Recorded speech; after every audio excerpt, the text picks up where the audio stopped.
Assalamualaikum warahmatullahi wabarakatuh. Perkenalkan, kami dari kelompok 3. Nama saya Wilta Tikna Badar, dan rekan saya Desa Tanjung, Nurul Dasari. di sini kami akan mempresentasikan hasil diskusi kami yang berjudul teori lokasi Weber. Teori lokasi Weber.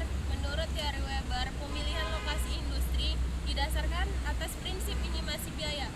Weber mengatakan bahwa lokasi setiap industri tergantung pada total biaya transportasi dan tenaga kerja, di mana penjumlahan kedua harus minimum. Prinsip tersebut didasarkan pada 6 asumsi bersifat prakondisi, yaitu wilayah bersifat homogen dalam hal topografi atau keadaan penduduk, yang dimaksud menyangkut jumlah dan kualitas SDM. Yang kedua, ketersediaan bahan mentah. Yang ketiga, upah tenaga kerja. Keempat, biaya pengangkutan bahan mentah ke lokasi pabrik atau biaya sangat ditentukan oleh bobot bahan mentah dan lokasi bahan mentah. Yang kelima, persaingan antar kegiatan industri. 6, manusia berpikir secara rasional.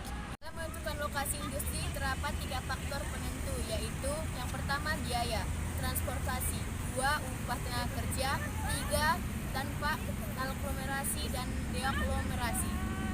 Untuk menunjukkan apakah lokasi optimum tersebut memiliki ke lokasi bahan baku atau pasar, Weber merumuskan indeks material atau IM. Keterangan M selain pasar, P perusahaan atau lokasi optimum, S1, S2 adalah input, B selain berat dari input atau output, D selain jarak dari input atau output ke perusahaan, T adalah biaya transportasi input atau output. Biaya tenaga kerja sebagai salah satu faktor yang dapat mempengaruhi lokasi industri. Dijelaskan Weber dengan menggunakan sebuah kurva tertutup atau closed curve berupa lingkaran yang dinamakan isodapan atau isodapan. Di aglomerasi industri, aglomerasi adalah gabungan kumpulan 2 atau lebih pusat kegiatan, tempat mengelompokkan berbagai macam kegiatan dalam suatu lokasi atau kawasan tertentu. Penyebab terjadinya aglomerasi industri antara lain: A.